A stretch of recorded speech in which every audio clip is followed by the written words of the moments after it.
3포인트입니다. 오늘 장에서는 어떤 부분들 꼭 기억해야만 되는지 세 가지만 딱 골라 알려드립니다. 대범 투자자문의 조성일 대표 모셨습니다. 안녕하세요. 네, 안녕하세요. 예, 오늘 첫 번째 포인트로 어떤 부분 가져오셨을까요? 지난주에 화장품을 강조를 해주셨는데 그게 딱 절묘하게 맞아 떨어졌거든요. 그때 이야기해 주셨던 종목군들이 이번 주, 지난주 사실 시장 분위기 정말 험악했잖아요. 이런 가운데 빛나고 있습니다. 오늘도 화장품주들은 신고가 종목들 나오는데 첫 번째로 가져오셨어요. 네네. 화장품이 상당히 강합니다. 맞습니다. 네. 네, 이유도 좀 궁금해지고요. 네. 내일 아침에 또 수출 데이터 나온 반응이 어떨지도 궁금하고요. 네, 우선 기본적으로 화장품 대해서 지난주도 한번 잘 강조드렸는데 한번 최근의 상황들과 그다음에 향후 또 해당하는 전략 두 가지로 나눠서 좀 말씀을 드릴게요.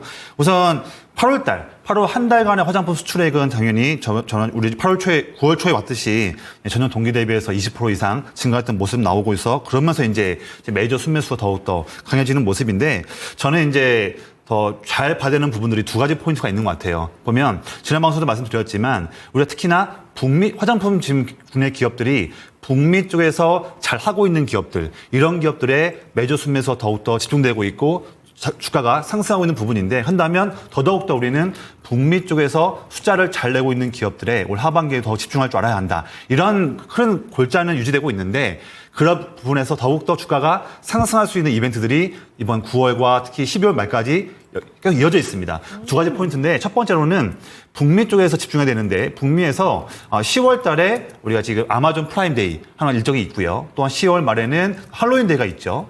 그리고 더 나가서 또 11월 달에는 블랙 프라이데이가 있고 그리고 12월에는 알다시피 크리스마스가 있습니다. 보면 지금 북미에서 대규모 소비 이벤트가 몰려있는 것이 10월에 2개, 11월에 하나, 12월에 하나 이렇게 대규모 모멘텀이 지금 대기하고 있는데 마침 두 번째 포인트는 뭐냐면요. 마침 이 타이밍 때 절묘하게 드디어 미국 연준이 2년 반 동안의 고금리를 마치고 처음으로 금리를 인하하는 사이클과 맞물린다. 정말 큰 그런 변화거든요.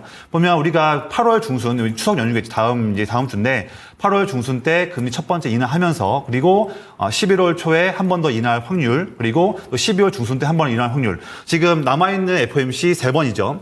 9월과 11월과 12월 전부 다 3번 연속으로 금리를 인하할 확률이 높아지고 있습니다. 한다면 대규모 소비 이벤트가 10, 11, 12월에 있는 상태인데 맞물려서 연준의 기준금리 인하되면서 더욱더 유동성이 증가할 수 있다. 소비를 늘릴 수 있다 한다면 그만큼 정말로 예전하고는 다르게 더욱더 막강한 소비 이벤트가 몰려있는 부분이다. 특히나 화장품 기업들이 상승하는 부분들이 북미 쪽 모멘텀인데 정확하게 맞물리고 있다. 보면 이런 부분 때문에 최근에 제가 지난주에 말씀드렸지만 북미 쪽에서 숫자를 잘 내고 있는 기업들 실적이 잘 나오고 있어요. 네. 보면 지난주에 제가 말씀드린 종목이 세 가지였었습니다. 보면 실리콘2, 그다음에 한국콜마, 코스메카 코리아인데 네. 한 종목씩 한번 좀 흐름을 볼까요? 그에 앞서서 지금 화면에 나가고 있는 차트가 있어서 하나씩 좀 더 설명을 해주시면 좋을 것 같아요. 네네. 지금 나가는 두 개의 차트 어떤 의미가 있나요? 우선 지금 미국향에서 우리가 기초 화장품과 색조 화장품 사실 제가 남자다 보니까 화장을 제가 많이 하는 타입은 아니다 보니 정말 세부적으로 제가 체감하는 부분은 아니겠지만 저는 또 이제 주식을 투자하다 보니 상세한 숫자 데이터를 통해서 투자에 대한 방향을 잡는 부분도 좀 중요한 부분이지 않습니까? 화면 보듯이 특히 국내 화장품들의 미국향 수출됐을 때 좀 더 세부적으로 본다면 왼쪽에 있는 기초 화장품 판매 추이를 보면 수출 추이를 보면 22년, 23년 대비해서 특히 올해 봤을 때, 올해 보면 이제 색깔이 각 월 데이터에서 오른쪽 데이터지 않습니까? 보면 22년, 23년 대비해서 막대하게 크게 증가하는 부분을 볼 수 있고요. 지금 이 차트를 볼 때 어렴풋이 보더라도 노란색이 길잖아요. 그렇습니다. 이것만 보면 되는 거죠. 노란색이 그렇죠. 오래 거잖아요. 네네. 그리고 옆에도 마찬가지예요. 네. 오른쪽에도 색조 화장품 이 부분에서도 지금 사실 미국 같은 경우에는 색조 화장품에 대해서는 수요가 그렇게 많지 않았었거든요. 왜냐하면 미국에는 워낙 유색 인종들이 많다 보니까 우리가 백인이며 황인종이며 흑인이며 인종이 다르다 보니 색조 화장품에 대한 수요가 많지 않을 수 있거든요. 그런데 이 부분에서도 수출 데이터가 크게 증가하고 있다. 보면 지금 색조 화장품도 22년, 23년 대비해서 올해 상반기 됐을 때 큰 상승을 보이는 모습을 보고 있습니다. 본다면 보면 진짜 K-뷰티가 그냥 언론과 뉴스에서 보는 거하고 다르게 실제적으로 더욱더 우리가 북미 현장에서는 많은 수요가 증가하고 있다. 이 부분들이 지금 올 상반기에도 주가가 올랐지만 더욱더 올 하반기에는 이제 뭐 우리가 중국차 매출 비중도 높았던 기업들도 상반기에는 좋은 모습 보였지만 이제는 더욱더 분명한 차별화를 보일 것이다. 올 하반기 특히 이번 9월과 4분기에는 더욱더 북미에서 숫자를 잘 낸 기업도 더욱더 모멘텀이 강할 것이다. 이제는 수급이 분산되지 않고 더욱더 집중될 것이다. 이런 게 우리가 투자할 수 있는 아이디어가 있고요. 오늘 좀 가져온 종목이 또 하나 있어요. 네. 오늘도 역시나 종목 3가지 가져왔는데 지난주에 이어서 2종목은 같은 종목이고 한 종목은 신규 종목을 좀 말씀드리려고 합니다. 먼저 기존 종목으로는 실리콘2 그리고 코스메카 코리아 2종목은 이번 주에도 역시나 제가 관심 갖고 있는 종목이고요. 또 신규 종목으로는 VT를 처음으로 오늘 좀 말씀을 드릴게요. 바뀐 종목이 한국콜마를 제외하고 VT를 가져오신 건데 네. 사실 오늘 가장 화려하고 신고가를 쓰고 있는 종목이 한국콜마거든요. 맞습니다. 이 종목을 교체하신 이유 먼저 좀 들어볼까요? 네, 사실 이 종목을 뭐 단기에 뭐 이 종목을 뺀다는 그런 측면은 아니에요. 어차피 기본적인 투자 스킴이 올 하반기 내내 이어질 수 있는 흐름인데 이제 제가 어떻게 보면 시간 관계상 제가 종목들을 많이 말씀드리기에는 좀 이제 시간이 좀 네. 부족하다 보니 제 종목 말씀드리려 할 때 이미 좀 많이 단기간에 오른 콜마는 조금은 좀 더 보류하고 또 다른 또 기회를 드리기 위해서 이제 시작할 수 있는 종목 한 가지 VT를 좀 말씀드리는 그런 좀 이유예요. 네, VT 한번 좀 말씀드릴게요. VT를 제가 차트 한번 말씀드리겠습니다. 현재 지금 보면 차트만 본다 한다면 사실 5월 말부터 지금까지 거의 3개월 넘게 2만 원대 후반과 3만 원대 후반, 약 10,000원 정도 밴드 내에서 계속 횡보하면서 움직이고 있고 아직까지는 이제 고점 부분을 본다면 고점이 지금 7월 말에 4만 원대 라인에서 지금 8월에는 고점이 37,000원대, 또 이번에는 35,000원대, 점점 고점이 내려가고 있는 추세예요. 하지만 이런 추세를 이번에는 단번에 깰 수 있는 모멘텀이 지금 이번 9월 달에 강하게 나올 수 있다 말씀드리고 있고요. 제가 봤을 때는 이번 타이밍 때 특히 이 종목의 아래 화면을 보시면 7월 초부터 아래에는 빨간색이 이제 기관 투자자들이 물량을 늘려가는 그런 모멘텀이거든요. 이 종목이 올 상반기에도 주가가 큰 상승을 보였던 것은 기관 순매수가 주포인 그런 흐름입니다. 그 주포가 7월 초반까지 물량을 정리하다가 다시 한번 또 3개월 동안 사고 있다. 사는 동안에는 불구하고 주가 흐름은 횡보에 갇혀 있다 한다면 이런 흐름들이 오히려 황금 타임이다 보고 있고요. 이번 사이클 때는 또다시 제가 이번에 처음 말씀드렸다시피 북미 쪽에서 관련한 모멘텀 통해서 이번에는 6월과 7월 달의 고점이었던 4만 원 라인을 이번에는 돌파할 수 있는 모멘텀인데 왜냐면요. 중요한 건 말씀드릴게요. 지금까지 VT는 리드샷, 이 성공을 했던 이 아이템 가지고서 한국과 일본에서 큰 성공을 보였는데 이게 이제 올 하반기 때 처음으로 북미 시장을 두드리고 있다. 그런데 그 두드릴 때의 첫 번째 관문이었던 올해 7월 달에 아마존 프라임데이에서 이 페이셜 세럼 부분에서 3위에 오르는 기염을 토했습니다. 그러다 보니 K 화장품들이 북미에 수출할 때 수출의 거의 70%의 약 10분의 7 정도의 많은 부분이 아마존을 통한 온라인 수출인데 아마존에서 인정받은 그런 부분을 본다 한다면 올 하반기 때 제대로 공략을 할 미국 시장 공략에서 VT가 보여줄 그런 흐름들이 매우 기대가 된다. 그 부분이 주가에서는 아마 이전 고점을 뚫을 수 있는 모멘텀이 보여진다. 이렇게 말씀을 드리겠습니다. 네, 그래서 VT 봤고요. 그 밖에 코스메카 코리아도 이 종목도 신고가네요. 네, 코스메카 코리아도 잘 가고 있는데 네. 차트 한번 보면서 말씀 같이 드릴게요. 이미 지금 오늘 지금 7월 달 말에 있었던 고점을 돌파했는데 오늘 또 이제 장 중에 시장이 좀 빠지고 특히 외국인들이 좀 매도 물량을 내놓으면서 좀 밀렸지만 지금 보여주고 있는 추세는 꺾이지는 않을 것 같아요. 그래서 코스메카 코리아도 아시다시피 이제 선크림 관련해서 비비크림이나 선크림 제품에서 강점 갖고 있는 그런 ODM 기업인데 특히 자회사 갖고 있는 잉글우드랩 통해서 잉글우드랩이 보니까요 미국 쪽 법인 갖고 있는 국내 다양한 화장품 기업 중에서 정말 유일하게 흑자를 잘 내고 있는 기업 중에 하나입니다. 그러다 보니 더욱더 기대가 되는 부분인데 점점 더 북미 쪽 소비자들이 이제는 선크림에 대한 수요도 증가하고 있다. 여기에서 첫 번째 아이디어가 한국콜마가 먼저 상승을 잘 보였고요. 다음 타자로는 화면 보시는 코스메카 코리아가 잘 보일 수 있다는 부분인데 이 종목도 수급도 좀 기대할 만합니다. 아래 차트를 보시면 이 종목이 지금 6월 초부터 해서 아래 화면을 보시면 이 빨간색 선이 기관 투자자들이 순매수를 늘려가고 있는 그래프인데 누적 순매수량이 6월 초부터 3개월째 내내 가파르게 상승하고 있습니다. 내내 물량을 매집하고 있는 상황인데 또 그로 함께 주가도 6월 달부터 해서 큰 상승을 보였죠.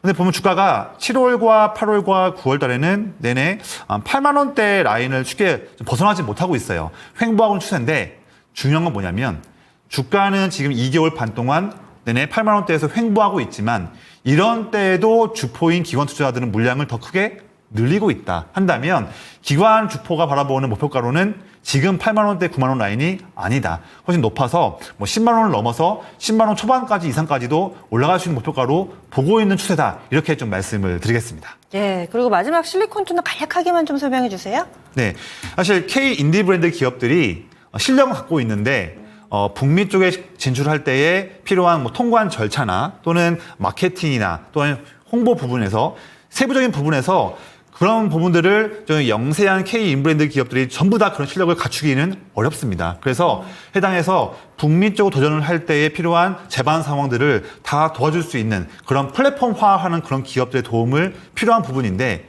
이 부분에서 실리콘투는 이미 거의 600개 이상 되는 정말 많은 기업들의 K 인디 브랜드 기업들을 북미 쪽으로 도전을 할 때 잘 도와주고 있다 한다면 제가 앞서 말씀드렸던 올 하반기에 집중을 해야 되는 북미 쪽 소비 이벤트에 대한 그런 투자 아이디어 여기에서 가장 최고의 종목으로 본다면 저는 사실 실리콘투다. 왜냐하면 어떤 기업들이 북미에 도전을 하고 실적을 잘 보이든지 한 간에 다 실리콘투와 연결되어 있습니다. 그리고 이 기업의 그런 실력을 통해서 이제는 북미 쪽에 있는 현지 로컬 기업들도 실리콘투에 두드리고 있다 한다면 네. 이제는 한국 K 인디 브랜드 기업뿐만 아니라 북미 쪽 로컬 기업에게도 양쪽으로 다 해서 수혜 볼 수 있는 모멘텀을 갖추고 있다. 지금 주가도 마침 지금 3개월째 내내 횡보하고 있는 가격대에 갇혀 있습니다. 전 지금 타이밍은 너무 우리가 하루하루 사이클 보기에는 좀 어폐가 좀 있고요. 조금 한 달이나 한 3개월 정도 멀리 보는 관점에서 본다면 현재 이 주가는 내년도 전망 봤을 때 내년도 단기 순이익 전망하는 퍼가 거의 12배 수준이기 때문에 충분히 매력적인 가격을 주고 있는 기회다 말씀을 드리겠습니다. 예, 화장품주에 대해서 조금 더 업사이드 보고 있습니다. 다음 두 번째 포인트 넘어가겠습니다. 물론 개별 종목에서 수익을 제고할 수 있지만 전체적으로 시장이 좋아지려면 아무래도 반도체가 가야 될 텐데 아직까지도 국내 증시 반도체주들의 반등은 요원한 상황입니다. 오늘도 삼성전자, SK하이닉스 1%대 조정받고요. 소부장은 더 안 좋습니다. 지난 8월에 저점을 이탈한 종목군들도 속속 늘어나고 있는 상황인데 엔비디아는 기운을 슬슬 차린 것 같은데 국내 네. 반도체주들은 그렇지를 못하더라고요. 맞습니다. 사실 국내 이제 시장 자체적인 어떤 이제 취약함까지도 삼성전자와 SK하이닉스가 어떻게 보면 외국인들의 매물을 다 같이 다 전면에서 어떻게 보면 이제 두드려 맞는 그런 좀 맞아요. 아쉬움도 네. 사실 있습니다. 그래서 한데 기본적으로 이제 국내 시장의 매크로 환경을 차치하더라도 반도체 관련해서 북미도 그렇고 국내도 그렇고 또 대만도 그렇고요. 반도체 노출도가 높은 그런 기업들과 국가들이 좀 많이 어려운 모습이에요. 그런데 지금 보시면 이제 특히나 이제 엔비디아, 전 세계 AI와 반도체의 풍향기를 보여주는 엔비디아가 점점 최근 2년 동안은 내내 마진이 큰 상승을 보였던 흐름이지만 작년 동기에서의 마진이 증가하는 그런 추이, 그런 증감률이 이번 최근에 나왔던 실적에서는 조금 더 축소된 모습이 보였습니다. 물론 여전히 지금도 절대적인 수치는 매우 높은 상황이지만 작년과 올해 상반기 대비해서는 마진율이 좀 줄어들었다. 그런 이유 때문에 그러면 이제 성장성이 꺾이는 것이 아니냐 이런 우려감들이 차익 매물과 함께 맞물리면서 아쉬운 흐름이었고 또 두 번째로는 이제 지금 미국에서 엔비디아를 이제 반독점 관련한 혐의 이슈 이런 좀 노이즈가 있다 보니 좀 아쉬운 흐름이 좀 이어지고 있습니다. 또 한 가지는 우리가 반도체 업황의 선행지표로 보고 있는 이 디램 고정 가격 이게 내내 올 상반기에도 상승을 하다가 이번 최근에 상승세가 조금은 좀 내렸어요. 이게 큰 폭도 아니고 조금 내렸습니다. 이거는 사실 저는 큰 관점을 보지는 않고 있는데 이게 시장에 봤을 때는 좀 이제 일단 상반기 때 수익을 냈던 그런 물량들이 차익 매물을 하는 거에 대해서 이제 핑계로 그런 부분 빌미로 삼고 있는 그런 지표로 보고 있는데 지금 저는 그래프 보니까 네. 거의 수평한 듯하는데 맨 마지막에 살짝 꺾여 있는 네. 거 그거 얘기하시는 거죠? 맞습니다. 이 부분 때문에 또한 네. 투자 심리가 좀 어지러운 부분인데 이거는 사실 추세를 바꿀 수 있는 그런 지금 흐름은 아니에요. 네. 뭐 잠시 뭐 스마트폰 판매량이 좀 아쉬운 부분이 있긴 하지만 여전히 지금 기업 대 기업 판매, B2B 판매는 더 크게 증가하는 부분도 보고 있거든요. 다 지금 좋은 내용들은 다 묻히고 있고 정말로 미미한 조금의 악재만 크게 부각되고 있는 부분, 그런 부분들이 투자 심리를 어지럽히고 있다. 근데 과거에 보면요, 항상 업황 성장성은 더 높아질 수 있는데 잠시 흔들리고 있는 그런 조금의 악재로 인해서 투자 심리가 어지러울 때는요, 그때가 사실 기회예요. 그래서 큰 흐름들은 유지되고 있다. 이런 부분을 말씀을 드리는데요. 중요한 건 이겁니다. 사실 근데 이 투자 심리가 좀 좋아지려고 한다면 뭐 다음 주에 FOMC도 잘 견뎌내겠지만 지금 보면 북미권에 있는 빅테크 기업들이 6월, 7월, 8월 달에 실적 발표하면서 야, 우리는 올 하반기, 내년 상반기에도 AI 투자를 늘리겠다. 다 말을 하고 있었거든요. 오히려 투자를 적게 하는 것이 리스크다 할 만큼 더 투자를 늘리겠다고 하는데 중요한 거는 좀 더 명확한 좀 지표가 좀 필요할 것 같아요. 그런 빅테크 기업들이 정말로 또다시 신규 시설 투자를 늘리는 그런 부분들, 이게 좀 나와준다 한다면 다음 주 FOMC 결과가 나온 이후에 맞물리면서 전 좋은 흐름 보일 수 있을 것 같아요. 보이고 있고, 전략을 좀 말씀드리고 싶어요. 시간이 좀 짧다 보니까 여전히 HBM의 수요는 급증한다. 이거는 내년 초에도 이어질 수 있는 부분이고요. 또한 DDR, D램에서 DDR5에 대한 수요도 더욱더 서버에 대한 투자가 증가하면서 늘어날 수 있다. 그래서 지금의 이렇게 지금 SK 하이닉스가 2개월 동안 40% 이상 빠지고 한미반도체가 2개월 동안 반토막이 나는 그런 너무나 어려운 상황이 저는 이거를 기회로 본다. 하지만 너무나 하루하루 흐름 보면 안 될 것 같고요. 조금 뭐 10월까지 또는 연말까지 조금 더 내가 멀리 보는 그런 흐름에서 본다면 지금 찬스는 우리가 놓치면 안 되는 중요한 기회다 말씀드리겠고요. 시간이 좀 짧다 보니까 중요한 종목들 제가 좀 말씀드릴게요.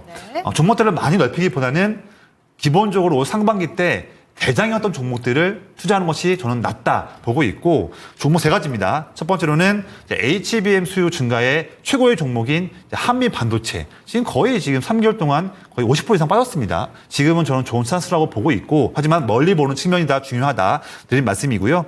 두 번째로는 HBM과 특히 D램의 성장에서 최고 수혜를 볼 수 있는 주성 엔지니어링 말씀드리겠고요. 또 마지막으로는 엔비디아가 성장을 다시 한번 하고 북미 빅테크 기업들이 AI 투자를 늘려갈 때 최대 수혜를 볼 수 있는 AI 가속기 MLB 보드를 만들고 있는 이수페타시스, 이런 종목 세 가지를 지금 시점 때 우리가 10월까지 또는 12월까지 좀 멀리 보는 관점에서 마음 편하게 매매할 수 있는 종목으로 세 가지를 말씀을 드리겠습니다. 예, 알겠습니다. 반도체 봤고요. 마지막입니다. 게시판에 많이들 힘들어하세요 글을 올려주시는데 시청자님이 알려주셔서 저도 봤더니 올해 들어서 연간 기준으로 코스닥이 18%나 밀렸다고 하더라고요. 아, 정말 힘든 한 해를 보내고 계시구나 다시 한번 느끼게 되는데, 그렇다면은 우리 중에 힘이 없습니다. 대응 전략 어떻게 세워야 될까요? 네, 사실 가장 많은 분들께서 좀 궁금하신 내용 같아요. 근데 제가 좀 짧게 중요한 부분들만 좀 요약을 해드릴게요. 우선 지금 이번 주에 내일 이제 아침이죠. 미국 대선에 대한 모멘텀, 대선 관련해서 첫 후보 토론 관련한 부분에서도 중요한 단기 이벤트가 있고, 또 내일 또 밤 9시 반에는 CPI가 있죠. 물론 CPI가 저희에게 시장에서 부담되지는 않을 걸로 보여져요. 왜냐하면 연준의 중요한 거는 이제는 물가가 아니라 고용이니까요. 하지만 그래도 짚고 넘어갈 이슈가 있다. 또 다음 주에는 추석 이벤트가 있고 또 FOMC가 있습니다. 이것 때문에 이번 주 내내 눈치 보기에 이루어질 수 있는 부분도 좀 아쉬운 부분이고요. 또한 지금 뭐 금투세 폐지냐 유예냐 우리나라 시장만 해당하는 그런 이제 해당하는 이벤트가 있는데, 아마 24일 날 아마 민주당이 당내 토론을 하면서 한번 윤곽은 보여줄 수 있을 것 같아요. 근데 이 부분도 우리가 좀 체크를 해야 되는 부분이 있고, 또한 앞서 말씀드렸다시피 글로벌 AI 또 반도체, 이 중요한 축의 이 섹터가 지금 투자 심리가 꺾여 있는 부분, 이 부분은 세 가지 때문에 우리 국내 시장이 내내 8월과 9월 달에 좀 어려운 모습입니다. 이런 흐름이 당장 이번 주 또는 다음 주 목금 이럴 때 해결되기는 좀 쉽지는 않을 수 있어요. 그래서 이에 해당하는 전략을 좀 말씀드릴게요. 세 가지가 있는데, 첫 번째로는 단기 테마들이 좀 더 수급이 몰릴 수 있습니다. 그런데 단기 테마를 공략하는 것은 매우 좋아요. 하지만 너무 큰 욕심 부리기보다는 좋은 테마를 골라서 매매했다 한다면 그 종목이 뭔지 상관없이 그 테마 투자했을 때 수익 났다고 한다면 좀 하루 이틀 내로 좀 매도를 하자. 너무 길게 바라보기에는 좀 우리가 리스크가 더 커질 수 있다. 좀 짧게 가져가는 측면으로 매매하시기를 권장드리겠고요. 손절도 타이트한 부분이 좀 필요하다 말씀드리겠습니다. 두 번째 전략으로는 우리가 대선이든 뭐 매크로 환경이든 상관없이 금리가 어쨌든 인하가 됩니다. 또한 인하되는 사이클이 올해가 아니라 내년까지도 이어질 수 있기 때문에 장기적인 흐름이 이어지는 시작점이 이제 이번 9월이거든요. 그래서 금리 인하하는 사이클에서 비용 통제도 하고 수익을 크게 낼 수 있는 그런 섹터에 집중을 하자. 크게 본다면 두 가지겠죠. 먼저 제약바이오, 그다음에 건설 쪽을 볼 수 있을 것 같아요. 뭐 세부적인 내용들은 또 다음 방송 때 말씀드리겠고, 세 번째 또 아이디어예요. 미국 대선이 공화당이든 민주당이든 상관없이 어떤 쪽이 우세를 잡든 상관없이 어쨌든 꾸준하게 상승할 수 있는, 수혜 볼 수 있는 그런 섹터에 접근을 하자. 좀 예용을 해볼까요? 내용을 좀 이어간다면 트럼프 같은 경우에는 뭐 방산, 조선, 뭐 은행, 뭐 재건, 뭐 비트코인 이런 쪽을 우리가 다 알고 있고요. 그리고 해리스 같은 경우에는 주목하는 것이 뭐 2차 전지, 뭐 자동차, 신재생, 뭐 마리화나 낙태 이런 부분은 좀 크게 볼 수 있겠죠. 하지만 어떤 데에 상관없이 공통적으로 볼 수 있는 테마는 AI 네. 그리고 그에 파생해서 전력 인프라 그리고 또 제약바이오 이런 테마 같은 경우에는 어떤 당이 힘을 받든 상관없이 내내 올해 말이든 내년도이든 집중될 수밖에 없는 그런 테마다. 이런 쪽을 좀 더 우리가 마음 편한 관점에서 좀 집중하시길 말씀드렸는데 중요한 건 이거예요.